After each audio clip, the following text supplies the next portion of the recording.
Hello everyone, this is your friend SG and this is the ninth part of the React Placement Ready series where we are covering the questions related to React which are asked in the interviews.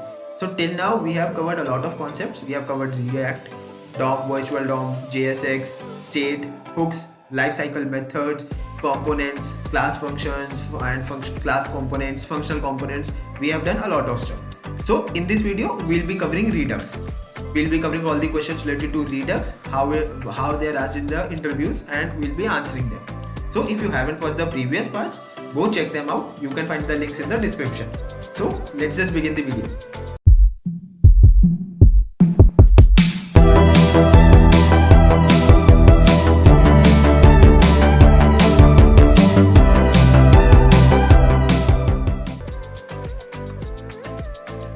So the very first question is, what is Redux and what are its advantages?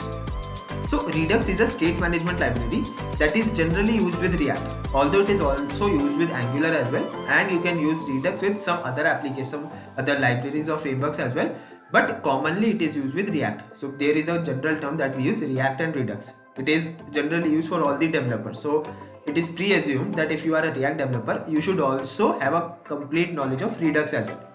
Now, I said that Redux is a state management library. So let's consider an example. There are 5 different components that are nested inside each other. So in the first component there is second, then inside second there is third, then fourth and then fifth. Now there is some state in the first component that we need to access in the fifth component. How will we going to do that? So initially there was no concept for this. There was no way how we could access the state from first component to the fifth component. But then React introduced a concept of prop relay. Now what we can do, we can pass that state from first component to second as prop, then from second to third as prop again, then from third to fourth and then from fourth to fifth. In this way, the state from first component could be used inside the fifth component. But there is a lot of unnecessary usage of props. We don't need the props in the second, third and fourth component, but still we are using them. If we made some mistake in second, third or fourth component, then the entire state will be disrupted and the state that we are passing from the first component, we won't receive it as such in the fifth component, which is a very huge drawback. So now comes Redux into usage. How we can use Redux? So in Redux there is a component called store. The entire state of the application, it is stored inside the store. Now any component that needs to access the state, it can directly access store, and from that store it can get the updated state or the current state, any value.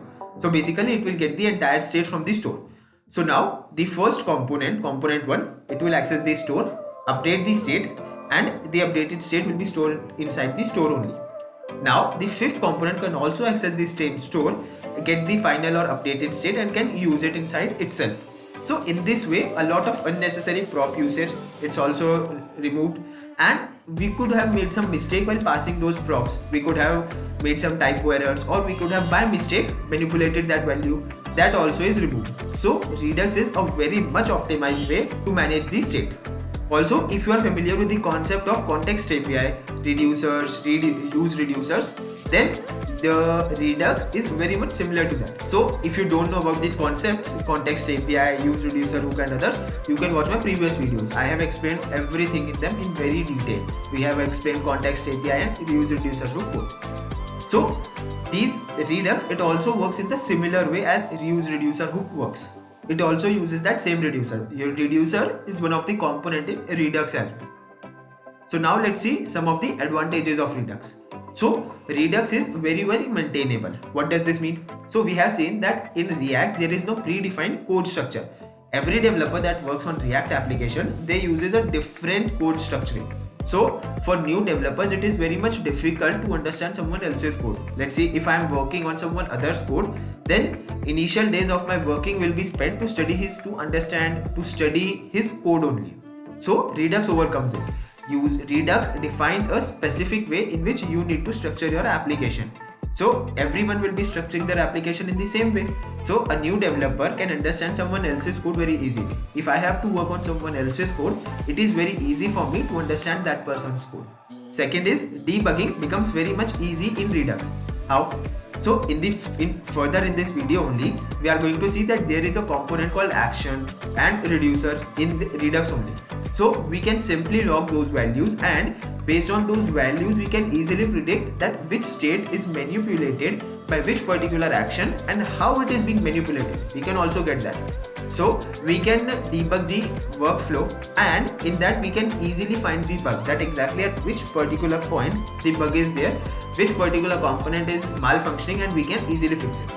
Next advantage of Redux is server-side rendering. We have seen in the previous videos as well that React has a concept of server-side rendering. With Redux, it becomes very much easier for us. So we can pass the initial state of our application to the server, and the response that we get from the server, we can use that to render the application to the user. Based on this, the application is very optimized, which becomes very easier for us to maintain it as well. Next advantage of Redux is the state is predictable. Why we are saying that the state is predictable? I told you that the workflow of the Redux application is also predefined. So in this way, if we pass the same state again to the reducers, then we are going to get the same output again. Why? Because all the reducer functions, they are pure. All the reducer functions are pure functions. So in this way, if the input is same, then output will always be the same. Output is not going to change. So in this way, Redux is very useful. These are some of the advantages. Next question is, what is the workflow of Redux? So how Redux exactly works? So there are three different components, majorly three components in Redux. First is actions, second is reducers, and third is the store. Told you about store. That store is the that particular component of Redux where the entire state is stored. Now next comes the actions. What are actions? So actions are a particular events that are dispatched based on the behavior or interactions that user performs on our application. So this action that we have dispatched, this contains two different attributes. First is the type, and second is the payload. Type, what is it? It defines that at which type of action do we have to perform. So let's consider an example of a counter app where we have a counter and we are going to either increment it or decrement it. So there are two different actions that are performed.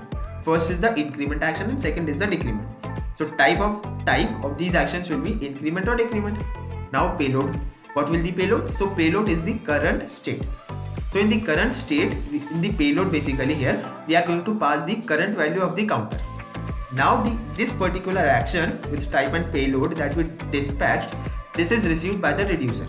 Now reducer decides based on the action type that which modifications or which manipulations does it need to perform on the payload or the state, and it performs those. So in this case, if we see, let's say if we dispatch an increment action, so it will increment the current payload or the current state that we sent it. The reducer will increment it and it will store the state in the store.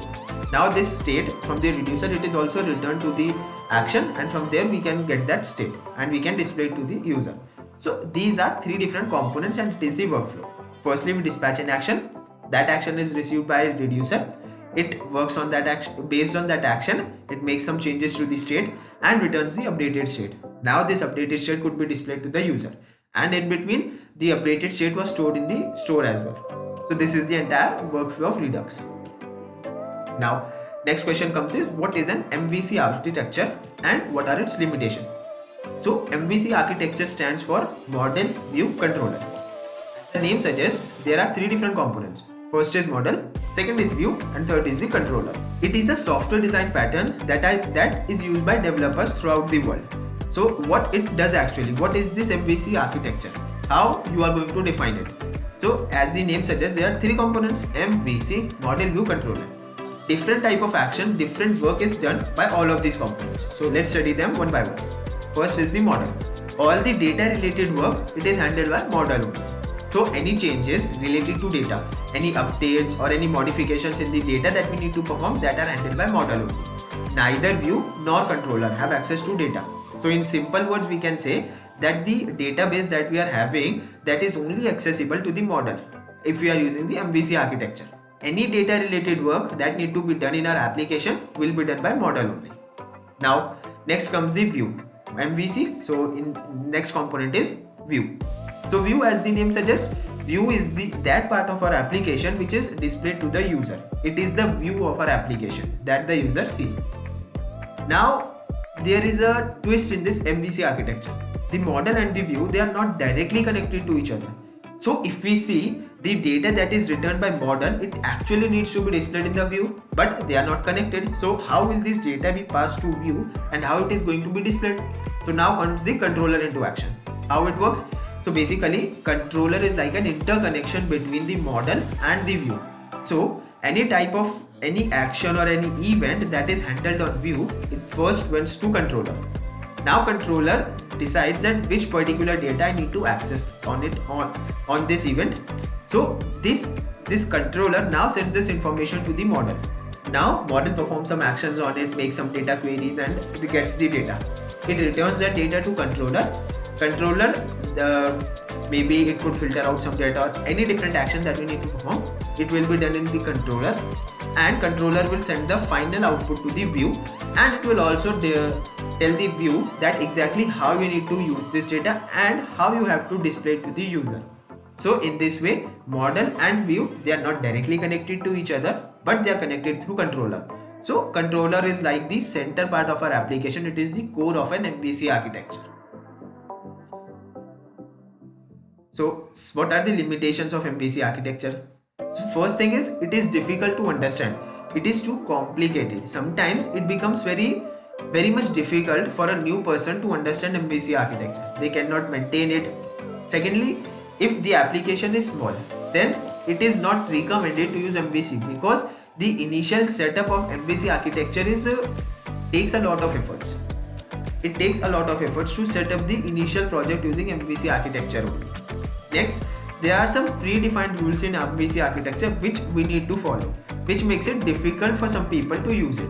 And because of these rules only, there are a lot of developers which don't use MVC architecture. They try to use Flux or some other architecture method, but they just don't try to use MVC. So these are some limitations that, if could be overcome, MVC becomes a great architecture pattern to follow. So with this we come to our last question. What is it? What are actions, reducers and store in Redux? So if we see, we have understood this concept in very detail in previous slides only. How actions, reducers and store work. Actions are dispatched. Those actions contain type and payload. This action is received by the reducer. Now reducer makes some state manipulations. It performs some manipulations on this data. It stores the updated state inside the store and return that state, which now could be used by our application to display to the user. So one thing that we left is, there are two different functions inside the store that are very useful. So first is the create store function. This function is used to initialize the store in the very beginning of our application. And second function is dispatch. So from the very beginning I am told you that an action is dispatched, an action is dispatched. So how it is dispatched? We use this dispatch function, and using this function we can easily dispatch an action that is received by the reducer. But just keep in mind that the action should contain two attributes. First is the type and second is the payload. This is it for this video. If you have any doubts, you can ask me in the comments as well, or you can contact me on Instagram or Telegram. You can find the links in the description.